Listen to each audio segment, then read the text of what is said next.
Hey guys, welcome back to my video. I promised you I was gonna be back. What did I say? What did I say? For today's video, I'm doing a Columbia College Q&A, I guess. And let's just be honest. I mean, it's not like I put a questionnaire up on my Instagram. I mean, no one would respond to that. That's the real tea now, you know what I'm saying? Not for real, this is tea though. I didn't put a questionnaire up, but I felt like this video was kind of necessary because, as you know, I have embarrassing old videos of me talking about Columbia on my YouTube channel still, but I keep them up because I actually have people who reach out to me on my Instagram channel DMing me, asking me questions about Columbia. Still, to this day, I don't even know how they would trust my opinion from that YouTube video, but anyways. I compiled their questions, I put them in a list, and I'm going to share them with you guys and answer them on here so I can hopefully better some potential Columbia students coming. So let's jump right into it. Make it time. And question time. Should I live in the dorm or Chicago apartments? Great question. So, my experience goes like so. Freshman and sophomore year, I lived in the dorms. Sorry, I have a mirror over here, so I'm using this. So freshman year and sophomore year, I lived in the dorms. I lived in the University Center to be exact. Which, honestly, if you can not live in the University Center, I would probably give you that advice first. Pick any of the other Columbia apartments. I don't even know if the University Center is still part of it, but highly recommend picking something else. But anyways, my sophomore year, second semester, really towards the end of it, that's when I met Scott, and we were just dating between that time I met him and then all until like my junior year, just like casually dating, like didn't really know if anything was gonna be that serious or not. And before I met him, I already signed on a whole year again. So my whole junior year at the University Center for the third time. And that was a mistake. So I already signed on for that whole year, my whole junior year, even before I met him. So like I really didn't have a choice. I had to live in the apartment. So my senior year was when I didn't have to pay for dorm or an apartment with Columbia. I was able to live with Scott, and that drastically helped payments. The amount of money you put towards your like dorm or apartment with Columbia, however you want to call it, because I mean essentially they are apartments in just like through Columbia though. So you're renting from Columbia, not like another landlord. And man, do they jack the price up. You will pay an astronomical amount if you go through Columbia. I would honestly say though, if I were to go back and change it, I would live in the dorms or Columbia apartments my first year, live through that experience first, and then I would see like whoever my friends are at the time and move into like a real Chicago apartment, like with a separate landlord and everything. Because that way you'll be able to pay however much you truly want to pay for an apartment. Whereas Columbia, they just tell you straight up, this is what you're paying, and there's no ifs, ands, or buts around it. But at least with like the city of Chicago, obviously the farther away you live, the cheaper it gets. When you're right in the center of the loop, which is where the Columbia apartments are, you're paying a premium price for those apartments. Some of which, you know, I'm sure the apartment we were living in all together, if it wasn't through Columbia, that would definitely be probably a $3,500 apartment. I mean, it is very expensive. So that's how I would do it if you already know people who are going to Columbia and you can live in an apartment with them, I would recommend doing that. Or if you live close enough that you can commute, I would recommend that. But again, I would say first year, try out the dorms, just pay the price and have fun and meet new people. But otherwise, if you know what you're doing, move into a Chicago apartment. And that's the other thing too. I'm coming from a city from Indiana. I have no idea what city living is like. So living in an apartment was definitely a shock to me. It was a big change. So I wasn't used to the city life at that moment, but no, obviously I'm used to it. If I live in the dorms, should I pay for the food plan that's offered? So if you live at the University Center in a suite, you will have no kitchen. So essentially they force you into the plan of getting the meals. And even when we moved from the suite to the apartment, I still actually got the meal plan when I was living in the apartment, just because of the fact that I was working. When I was still in school, I worked at both Journeys and I worked at Target. So my hours were, always crazy. If you were opening at Target, you'd have to be there at like 6 a.m. Same with Banana Republic too. If I had a really early shift at Banana Republic, we're talking 5 a.m. If you're closing, we're talking 10 p.m. So there are days where I was not home for like 8 to 10 hours at a time. I had no time to cook. I was going class to the apartment really quick to work. So I would say if you're working while you're in school, I would definitely recommend getting the meal plan. So long if you have the cost and means to do so. It ended up being worth it to me because I didn't have to cook. I didn't have to buy groceries that I never used. It just like really helped me a lot because I would honestly just go downstairs, go to the cafeteria, put food in a Tupperware container, put it in my lunchbox, and go straight to Target. It was the craziest thing I ever did. But so worth it. So I would say just feel it out. If you're not working though, you have plenty of time to cook your own food or go out to eat. So I would say you probably don't have to do it. Should I work during school? As I was just talking about working. So this is a question that I know a lot of people kind of go back and forth with. A lot of parents can get involved when it comes to kids working during school. My own personal opinion, this is just me. I started working when I was like 16 and a half years old. Like the minute I got my driver's license, I got a job.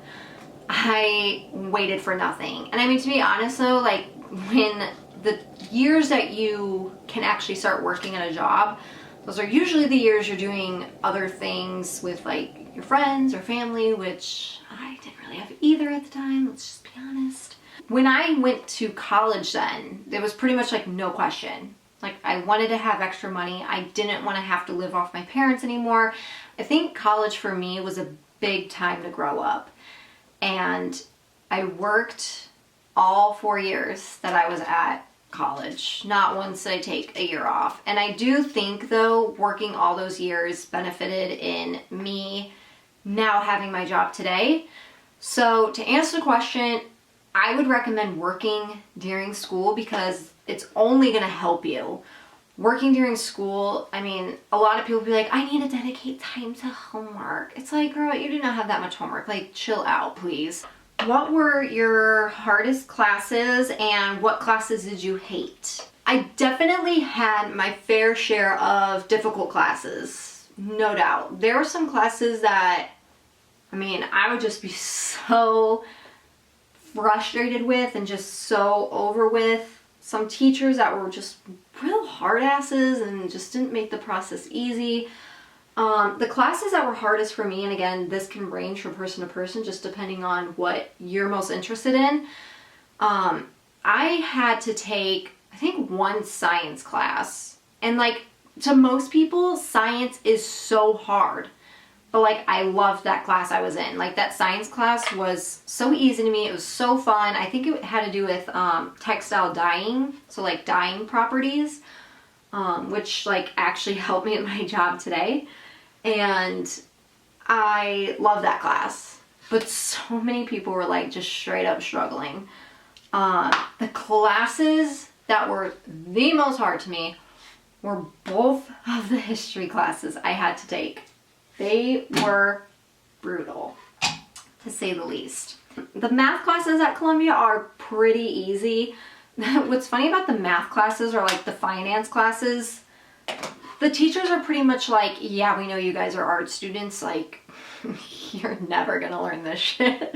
That's what's so funny about Columbia. There are teachers where they're like, yeah, we know you guys are just like stupid, you will never learn this stuff. So I'd say my hardest classes was history stuff. I mean, I struggled with history in high school, grade school, college. There was no question. I was always gonna suck in history. Is it hard making friends? Yes. It was so hard making friends at Columbia. The only friend I can say I have today was my roommate. Well, I can honestly say the only friends that I have out from Columbia is the friend I went to grade school with, and then a girl who was forced to be my roommate. So like, I didn't have much options here. Not to say I don't love them both, just putting that out there. But yeah, making friends was so hard, and I also feel like what had to do with that was Columbia students are infamous for being kind of on their own island. People at Columbia just are not willing to share, not willing to collaborate, not willing to network.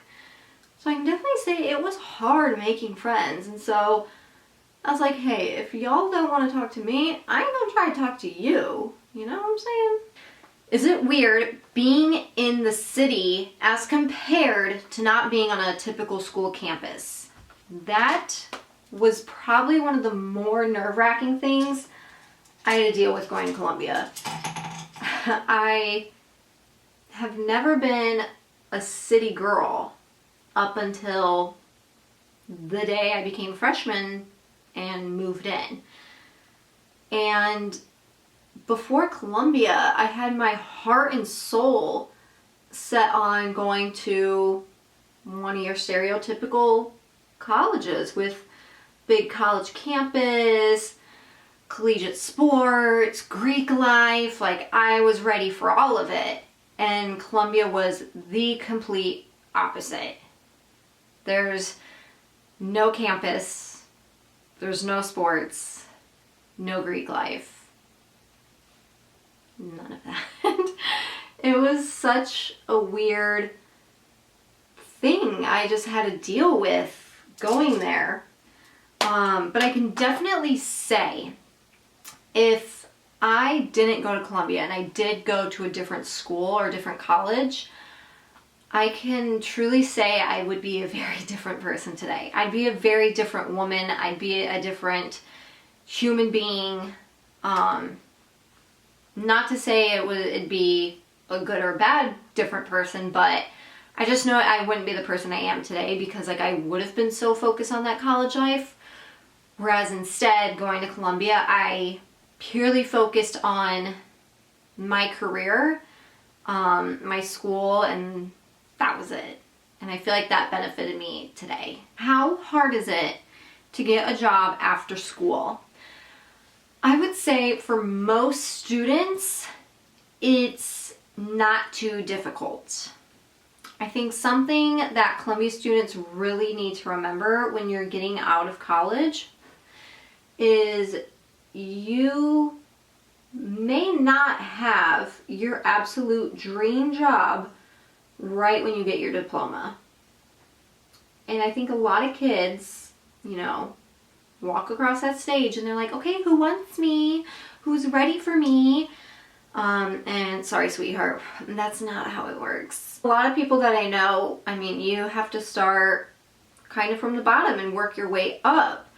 That's how a lot of people are. I mean, even though I'm incredibly blessed to be at Mugsy today and have the job that I have, I mean, when I started there out of college, I was still doing customer service emails, which most people don't require a college degree for. But that was 2 years ago. And now today, I really am doing a job that I can honestly say I'm proud of. So sometimes like it takes time to get to your dream job, to your goal job, but that doesn't mean you can't get like a starter position and work your way up to that.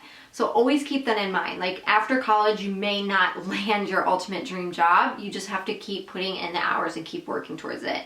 And this is actually something I believe I'm gonna make a video on soon, helping students, especially right now, kind of what you can do to better your chances to get a job after Columbia. Is Columbia worth it? Short way of saying that, yes. To me, it was worth it. I did come out with student debt and it was an expensive experience. But the things I learned, the professors I met, the experience I took away to my career right now makes it worth it. And there's a lot of things that go into making it worth it. I worked hard. I got mostly straight A's every single year. And I did the best I could to get the experience that I have today. So I would definitely say it is worth it. In my experience, you just always have to work so hard to make sure you're doing the right thing. Anyways, guys, that was really the last question, so I'm just gonna do my makeup really quick and I'm gonna end this video. Alrighty guys, well, this is the finished look. Hope you guys enjoyed today's video and stay tuned for my next Columbia video that will be coming soon. Make sure you guys subscribe, comment below if you have any other questions, and see you guys next time. Bye!